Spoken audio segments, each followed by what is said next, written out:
Tonight on the 31 Nights of Halloween Horror, a jungle tribe has just invited a guest to dinner. What's on the menu? He is tonight's movie, Jungle Holocaust.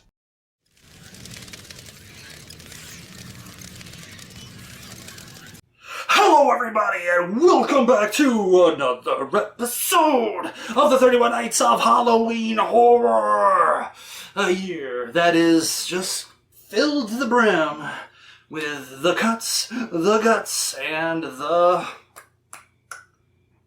sluts. Anyways, tonight, we go into the cannibal subgenre of horror films with a movie made by one of the most notorious directors of the cannibal genre, and that is Mr. Ruggero Deodato. I don't know how to pronounce it. Anyways, and he has made his name because of the granddaddy, the big bad wolf, Cannibal Holocaust, but he has made another cannibal movie, and this one is called Jungle Holocaust. Jungle Holocaust. My goodness, he likes having Holocaust in the titles of his movies, I guess. Anyways, so what is Jungle Holocaust about? Well, it is about a group of researchers, archaeologists. I don't know how I call them, archaeologists, sociologists, anthropologists. How about that? Yeah, let's say that. Anyways, a group of researchers are on a plane with the pilot and the pilot's wife, and they are flying to a remote location of the jungle to rendezvous with a team that is already there studying the era. And as they're arriving, no one's answering the radio. They fly in and land, and oh my goodness, they damage the plane because the radio, for some reason, is in the middle of the landing strip. They get out and, where's the research team? Where are they? It's like the base camp is gone. It looks like people just disappeared. And of course, the smart thing is, the leader of this group, I believe his name is Roger, kind of freaks out and goes into the jungle looking for any signs of them. And of course, thank goodness his friend who's with him, he has some survival skills and is able to find him and get themselves back to the base camp before he ends up getting lost and disappearing like the rest of everyone. Of course, by the time they get back, it's getting too dark to fly out, so they're going to have to stay overnight, and they decide to sleep within the safety of the airplane. However, the pilot's wife in the middle of the night has the urge to, use the restroom, and so she goes out of the airplane and gets abducted by the locals. And of course, in the morning, the husband's like, where the hell is she? And he goes wild off into the forest to look for her. And of course, they have to go, and eventually what happens is the pilot gets killed, the two guys are separated, and Roger gets captured by a rather hostile tribe of indigenous peoples, and they then go to strip him of his clothing and lock him away, and he is not sure what's going to happen to him. Is he going to be eaten alive? Is he going to be used as gator baits? Is he going to just be tortured to death, or are they going to do something even worse? I don't know, but to find out, to see if he can manage to survive his ordeal and possibly try to escape, you'd have to watch the movie anyways. So let's get to those scores, shall we? So violence and gore, I am going to give this one a... My goodness, I screwed this portion up, didn't I? Where the hell are you? Okay, violence and gore. So I'm going to give this one a 5 out of 5. This movie is bloody. It is brutal. There is a wonderful head decapitation and open up the chest cavity of the person and scooping out all their, it's bloody, it's nasty. There's also something that ups that score that I will get to in the next section. But let's just say that, yeah, it is a nasty, nasty movie. 5 out of 5. Shock value is a 5 out of 5. And honestly, the biggest part of the shock value is, and if you know about the infamy behind Cannibal Holocaust, is the actual footage of animal dismemberment and killing, and unfortunately this movie does that also. I understand that this is, a different time, different sensibilities, a different culture. It's not an American movie, but still, that is very shocking and is very upsetting to a lot of people. It could be a complete, no-go watch for a lot of people because of this, and that's why I have to talk about it.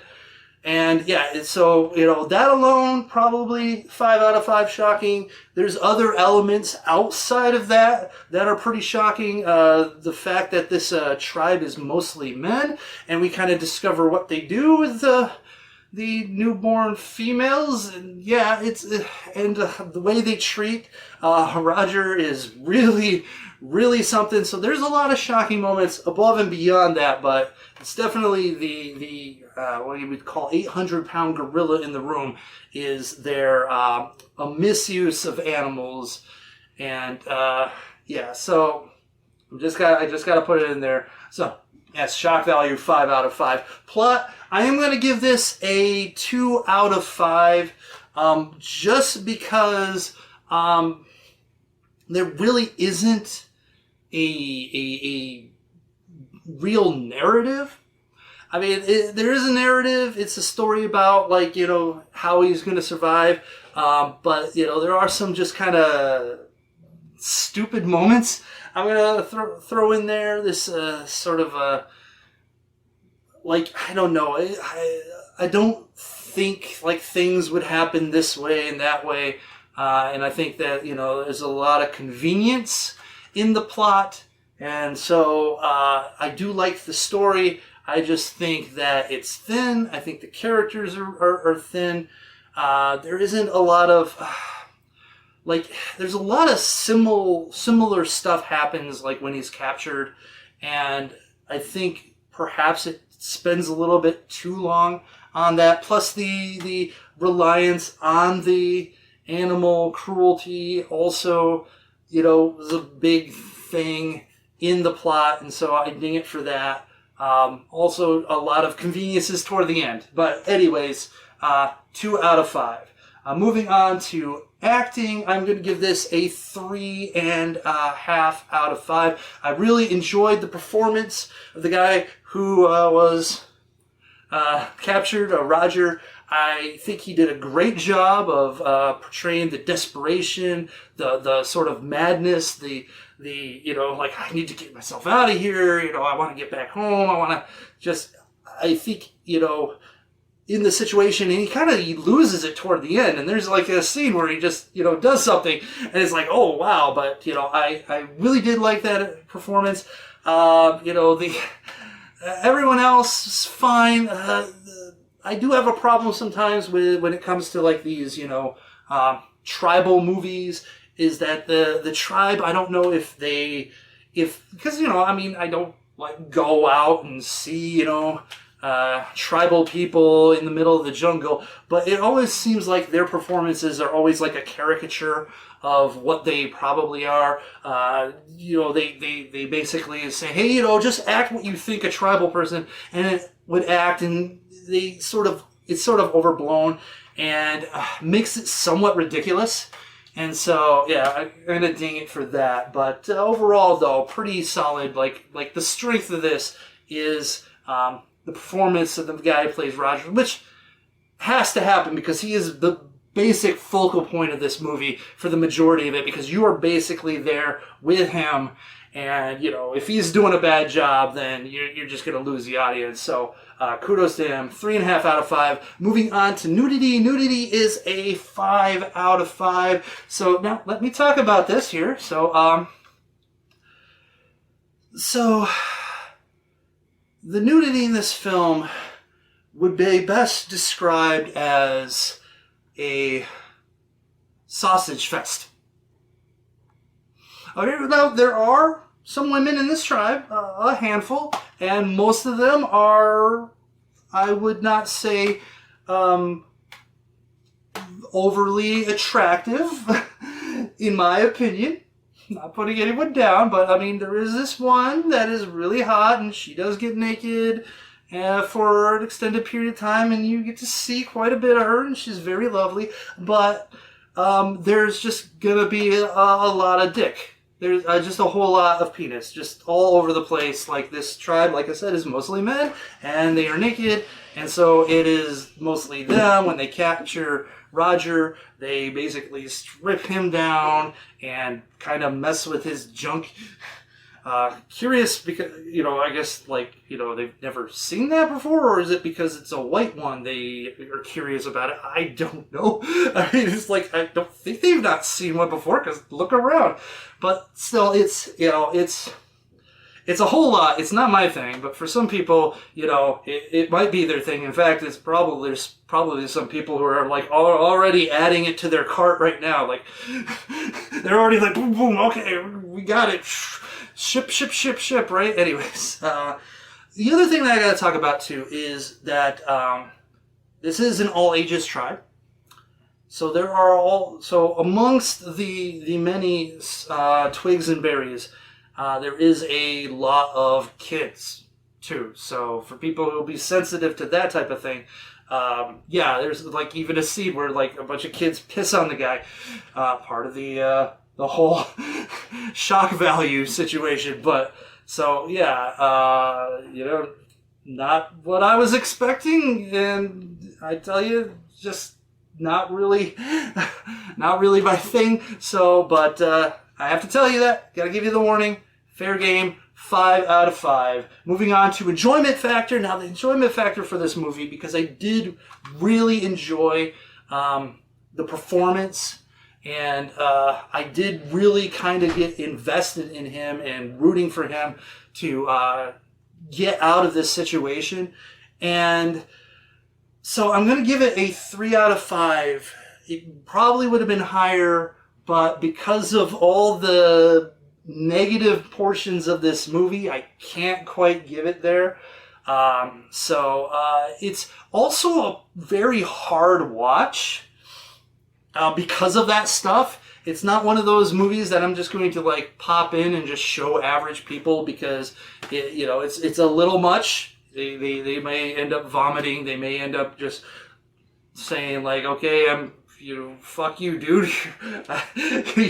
you're fucked up. Anyway, so it's definitely a hard watch, and but there is enjoyment in the performance and in what narrative that there is, and I was compelled and intrigued, and tell you what, there wasn't a dull moment. I was not feeling bored, so it had me. So 3 out of 5. My overall impression is also a 3 out of 5. It's juxtapose it with Cannibal Holocaust, which is a very great movie. These movies are almost different in their effect, because the Cannibal Holocaust feels like a larger movie. It feels more grand.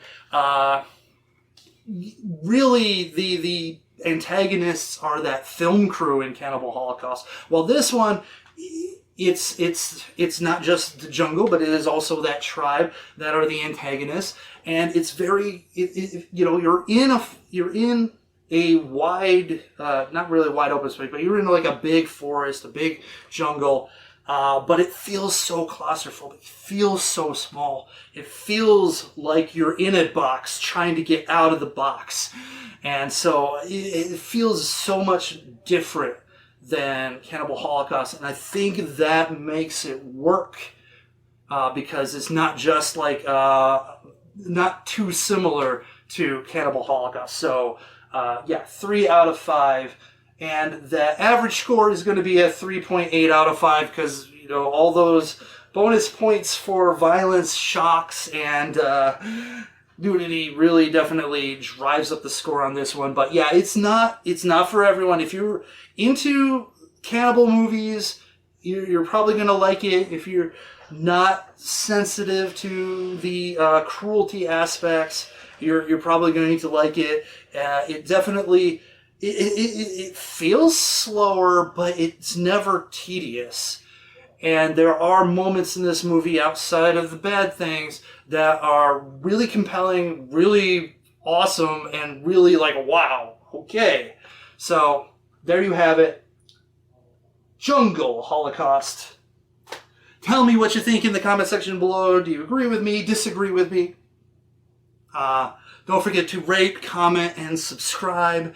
And thank you again for watching another episode of the 31 Nights of Halloween Horror. And remember to stay scary, Internet. And also, if you're out in the middle of the jungle and you're inside a plane, and that plane is basically a tank that will protect you through the night, and you feel like you have to, go, urinate, and you can't somehow open a window and just...